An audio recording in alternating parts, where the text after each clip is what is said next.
already bamaze ddo okundifalinga India era mbadde nsuubira kutambula nkya.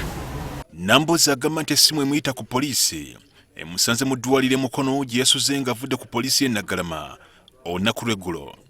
Wabula agamba nti teyandyagadde kwekwasa. Essimu ya DPC gye nsanze nangamba kati ku luno tetugenda kujja kukwata weereete weka. Twagala okomewo nate onnyonnyole statement gye wakoze jjo temala. Ono agamba nti ekyokumuyita ku poliisi entaka era tekijja kumalawo obumenyi bw'amateeka.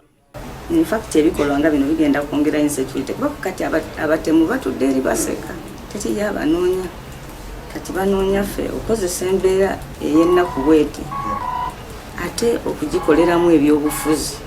Ono bw'amaze okwogerako eri abamawulire kwe kwolekera poliisi ekireka.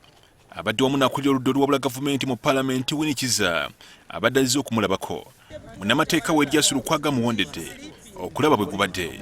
Tewali ne kye bamugamba abatuleese badde oninze wano.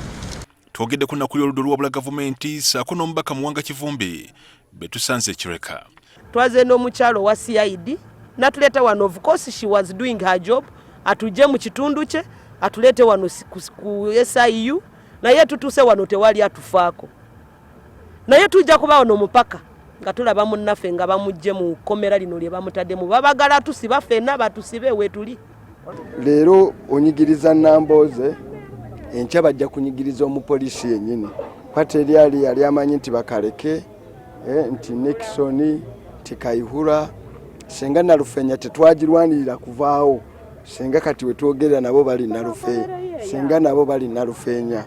Nambozi olunaku lw'eggulo yakwatiddwa poliisi yamukunguza okutuuka ku poliisi ya Jinja Road gye yavudde n'emutwala e Naggalama gye yayimbuddwa kawungeezi k'eggulo.